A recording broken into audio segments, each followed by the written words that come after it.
20 बिहार विधानसभा का चुनाव हुआ था और आप लोगों को भी मालूम था कि यहाँ कड़ी टक्कर भी हुई थी और हम जीत रहे थे, लेकिन कुछ साजिश करके मुझे हराया गया था।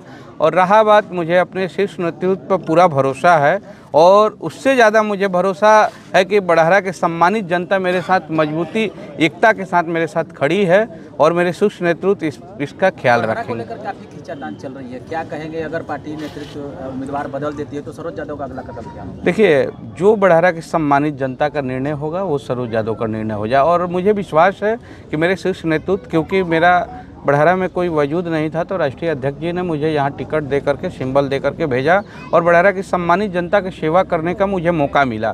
लेकिन अब देखिए, बात है कि बड़हरा की अस्मिता और बड़हरा की एकता और बड़हरा के स्वाभिमान की लड़ाई है।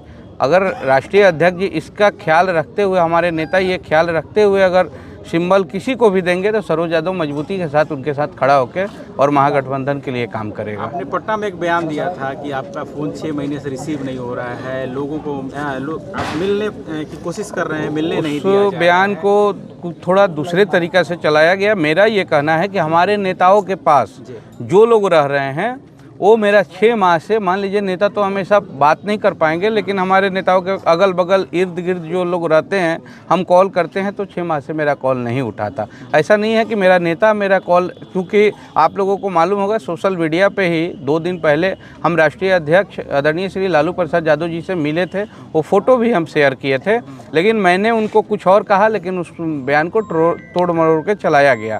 देखिए, हम लोग राष्ट्रीय जनता दल के एक मजबूत सिपाही हैं और मुझे अपने दल पर पूर्णतः भरोसा है, क्योंकि राष्ट्रीय जनता दल अपने सिपाहियों को कभी दुखी नहीं करता है। अध्यक्ष जी से बात हुई आपकी राष्ट्रीय अध्यक्ष जी से? हाँ, मेरा राष्ट्रीय अध्यक्ष जी से, राजमाता जी और हमारे बड़ी बहन के सम्मान मीसा दीदी से भी बात हुई, हमारे नेता से भी बात हुआ। उन्होंने कहा कि गठबंधन में सीट फंसा हुआ है, इसको आज शाम तक या कल तक हम लोग क्लियर कर लेंगे। क्योंकि आप समझ सकते हैं कि चुनाव का टाइम, जो नॉमिनेशन का अंतिम डेट है 17 अक्टूबर तक ही है, तो इसी बीच में हम लोगों को तत्काल सारा चीज़ की तैयारी करनी है।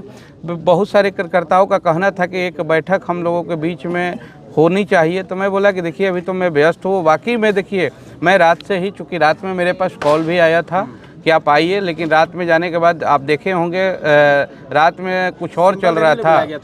अब जो भी हो, अभी हमको स्पष्ट नहीं, हमें बोला गया था कि आप पटना आइए। 10 सर्कुलर रोड से फ़ोन आया था, हम गए थे।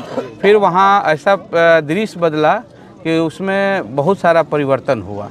उसके बाद अभी नेता की तरफ से मुझे ऐसा कुछ नहीं कहा गया। ये जरूर कहा गया है के साथ रहेंगे, जो कैंडिडेट आएंगे उनके साथ रहेंगे। देखिए, हमारे विचारधारा से जो लोग मिल लेंगे, जुलेंगे, मैं उनके साथ खड़ा रहूँगा। अगर मेरे विचारधारा के विपरीत और बड़हरा के सम्मान के विपरीत कोई आएगा, उसके अगेंस्ट चुनाव। अगर पार्टी किसी क्षत्रिय को मौका देती है, क्षत्रिय भी बहुत सारे लाइन में, जाति से मतलब नहीं है। आपने कहा मुझे ये कहना है कि अगर मेरे पार्टी के मजबूत सिपाही कोई होगा जो राष्ट्रीय जनता दल के लिए, राष्ट्रीय जनता दल को बढ़ाने में अपने योगदान दिया होगा, अपने खून पसीना को सींचने का काम किया होगा, सरोज यादव ऐसे साथी के लिए हमेशा खड़ा रहेगा। बालू माफियाओं की लॉबी कितनी लगी हुई है बड़हरा की? देखिए, बहुत सारे बालू माफिया आज भी हैं।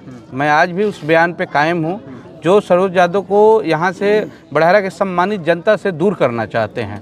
लेकिन बालू माफियाओं से मुझे डर नहीं है, क्योंकि मेरे शीर्ष नेतृत्व मेरे पे भरोसा करता है, तभी तो 2 बार मुझे सिंबल दे करके बड़हरा विधानसभा के सम्मानित जनता के बीच में भेजने का काम। सवाल हो जाता है, बीजेपी ने प्रत्याशी अनाउंस कर दिया है, राघवेंद्र प्रताप सिंह को टिकट मिला है, आपकी क्या प्रतिक्रिया? अब ये देखिए, मैं एक बात जरूर कहूँगा, बड़हरा के सम्मानित जनताओं को 5 साल उन्होंने ठगने का काम किए हैं और फिर भी उनके पास ये जो आपका एनडीए के या बीजेपी के पास कोई चेहरा नहीं था यहाँ, इसलिए पुनः उसी चेहरा पर उन्होंने भरोसा किए। लेकिन उनके कोई भी समुदाय के, भाजपा के वोटर हो या कोई भी हो, कोई उनसे खुश नहीं है। ये दिखने को भी मिल रहा है कि जो लोग उनके लिए वोट मांगे, आज कई पंचायतों के मुखिया मुखर होकर के बोलने का काम किए। बाढ़ का मामला हो या कोई और भी मामला हो, मैं कहता हूँ, लोग कहता है कि सरोज यादव बैकवर्ड फॉरवर्ड करते हैं, लेकिन मैं माननीय विधायक जी से पूछना चाहता हूँ कि ये बाढ़ के दिन में, बाढ़ में लगभग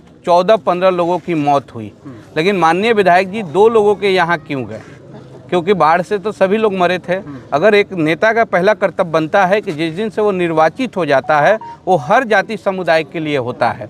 देखिए, वोट जब तक राजनीति में है, आप चुनाव में है तो हर तरह की बात हो सकती है, हर समीकरण को जोड़ा जा सकता है, लेकिन चुनाव जीतने के बाद वो नेता पूरे बड़हरा विधानसभा के सम्मानित जनता के हो जाते हैं। अंतिम सवाल एक है कि राघवेंद्र प्रताप के आने से आरजेडी के लिए लड़ाई आसान हो गई है या फिर? देखिए, जो अभी कैंडिडेट भारतीय जनता पार्टी ने यहाँ दिया है, एक तरह से मेरा मानना है कि अगर मुझे पार्टी के द्वारा मौका दिया जाता है तो मैं 12 बजे ही उनको उस काउंटिंग हॉल से बाहर कर दूंगा एकदम। ये तो